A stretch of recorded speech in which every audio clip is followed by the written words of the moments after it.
Move over millennials. There's another generation on the scene, Gen Z. This cohort is soon to enter the workforce, and this loyal bunch is looking for job security. So Gen Zs are born between 1996 and 2012, so they're between 5 and 21. Obviously, I wasn't surveying folks in daycare, but I surveyed from 14 to 21 years old. Parents have gone through 2008, Yes. and that was one of the lines that you kind of drew in this, that they know what that recession is like because they saw their parents go through it. I think that's a key driver, and the fact that 59% of the people in our survey said that their parents are Gen Xers. So as a Gen Xer myself, you know, this is a generation that brought into the workplace a lot of independence, and I think they're passing that on to their kids. And they're saying, you know what, you need to be really resilient, and you have to be balanced and practical and realistic about what your expectations are. And they want a secure job, and they don't think they have to move around a ton to be able to have that job security. That's right, and that's great news for employers. I mean, we work with large organizations across North America, and all of my clients are saying fantastic, because we talk about the need to bring people in to help them grow in an organization, to invest in their career, and that employers are saying you can be here 10 or 15 years, but you might have 6 or 7 different careers within this one organization. And so that's a great news story for employers. It's a very old story that we're still playing out for young girls out there. Yes, I think we are. And I think that there's a bit of a double-edged sword around that messaging. But I think that, you know, quite frankly, I was devastated as a young girl when I was told I couldn't be a princess. Meghan Markle defines herself as a biracial American woman, that this has now opened up the reality for a lot of women that didn't imagine, little girls that didn't imagine they could become a princess. And so what does that say? But I think that also it's around defining what that means. And she's a very accomplished woman. And there was a satire post about the fact that Harry's quite lucky to get her. Right now, a woman has to file a complaint if she feels she's not being paid the same. The first question is, does this plan go far enough? I think that we always want to push the envelope further when we think about equity in any form. So I think it's a good start, but I think there's a lot more to do. And both in the private and the public sector, organizations are looking aggressively on the ways in which they can create an inclusive and diverse environment, but most importantly, that they can offer equity to everybody. And I think most importantly, again, from my research, is being able to tell the messaging ongoing, a reason why we're doing this. Why do we understand the business case for equity? Why do we want to make sure that we have diversity and inclusion as a key driver and a pillar within the Canadian economy, and the ways in which we're all going to benefit from that? It's not just a nice to have, but we want to make sure that employees understand, and that it doesn't become incumbent upon the women or those in minority groups in order to drive it, that the organizations are driving it themselves. And the younger Canadians are just going to expect this. So workplaces that don't align to this, regardless if they're in the private or public sector, are going to have a really tough time recruiting and retaining. I think in email, people are looking for still that formal language. And again, when I work with organizations, they often, with new hires, have to give them proper direction on what do we mean by a formal communication, especially when we're sending externally to clients. I think when we start to move into the instant messaging realm, no, people are being much more casual. Grammar goes out the window. We can use all kinds of short forms, but we need to be careful that people understand that. I remember one manager saying to me, I feel very, very uncomfortable because a young woman on my team, he said, keeps responding in a way at the end of the message that makes me feel uncomfortable. And I said, what's that? And he says, she keeps putting LOL, love you lots. And Oh, wow, okay. I said, no, that's not what it means. No names will be mentioned. Why have women put up with this for so long? And by that, I mean inequality, especially in pay in the workplace. Well, I think that we haven't wanted to put up for it, but we've been fighting against that. I think about my mother's generation as traditionalists that were the first ones that were starting to march and protest. Baby boomer women pushing against that glass ceiling.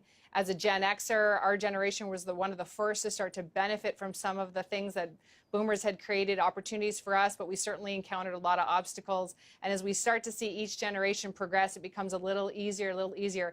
But I don't think women have been putting up with it. And I think this is the year that we're seeing that movement, and we're really seeing some traction. Okay, so just checking, I guess us old people say the Twitter, Giselle, instead of just saying Twitter, just so you know. What's Twitter? What is it? When I conducted Canada's first national survey on Gen Zs, I was pleasantly surprised to see that Gen Zs, which are younger than millennials, 88% of them said it's very important to them to protect their privacy.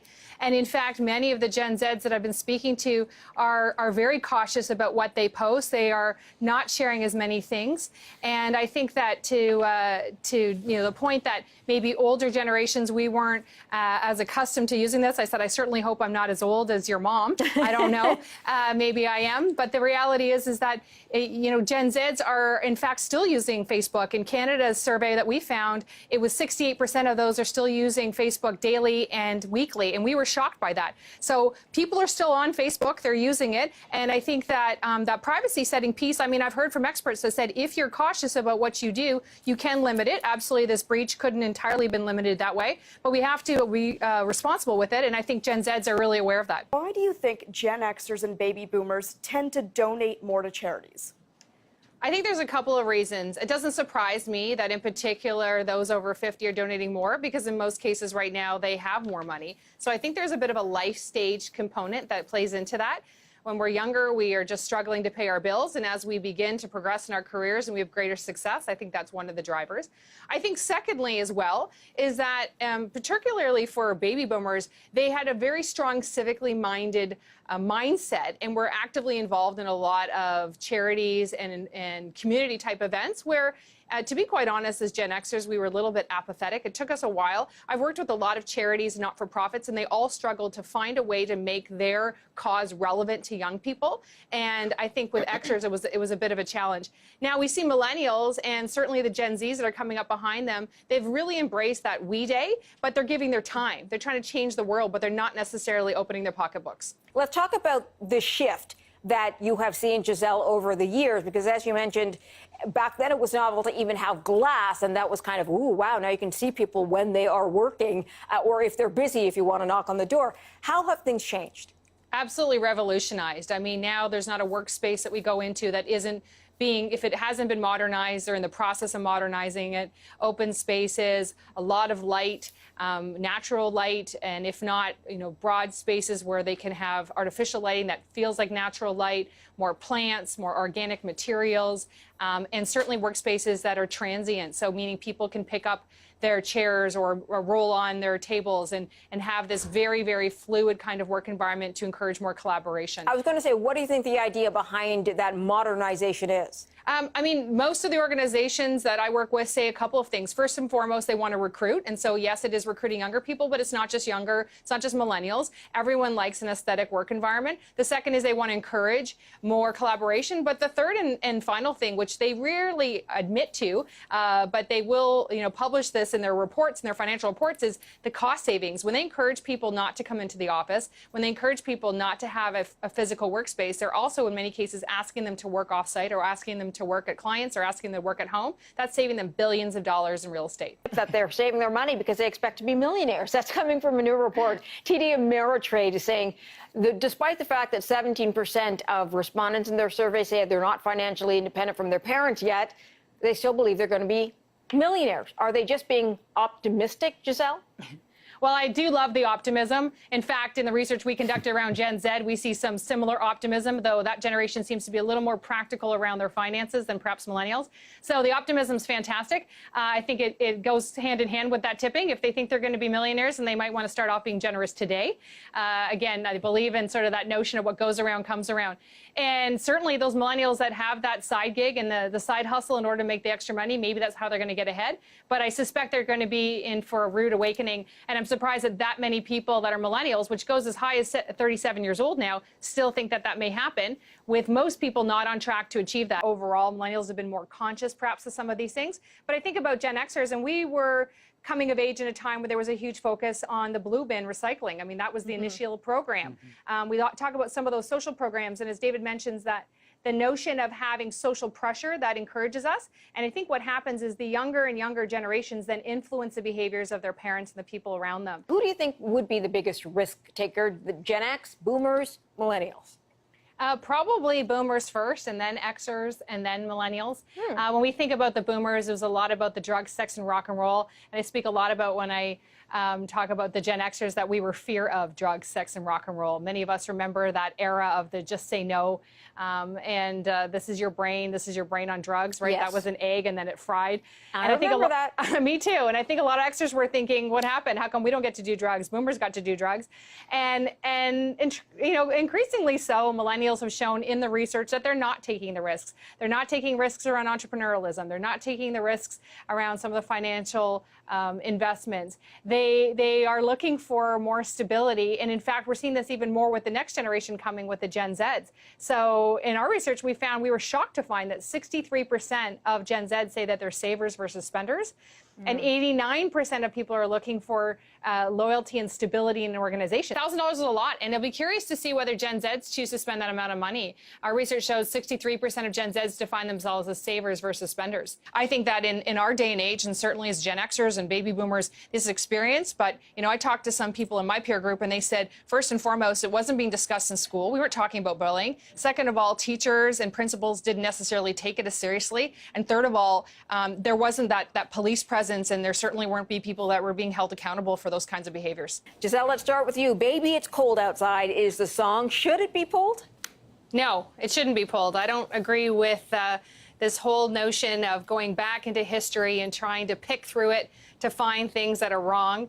I think that if we want to look at any media, we're absolutely going to be able to put it through a different lens in our current day reality.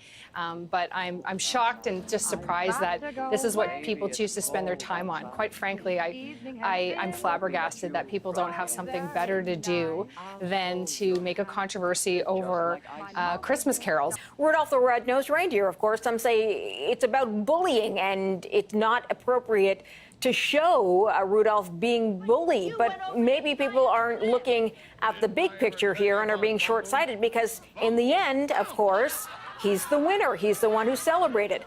Giselle. Absolutely. I mean, we just talked about this notion of bullying on this panel a couple of weeks ago, what's happening at St. Mike's. I mean, the reality is people are dealing still with these issues. This is still a very relevant story, and absolutely, are we looking at the big context around the fact that Santa picked Rudolph? And it's a Santa story. I mean, it's, you know, are there some questionable lyrics or some things in some movies? But my goodness, if people want to be concerned about that, maybe they should be looking at current day media and current day songs and movies with messaging. I don't find this, you know, line of evaluation of things particularly relevant. I think that there are much bigger issues to deal with, and if people really want to get into the holiday spirit, whether that's Christmas or Kwanzaa or you know, any other religion, Hanukkah, then maybe they should be focusing on the things that are really going to be bringing joy and peace into this world, and they can be donating and spending time volunteering and stop spending time going through a movie trying to find something wrong with it.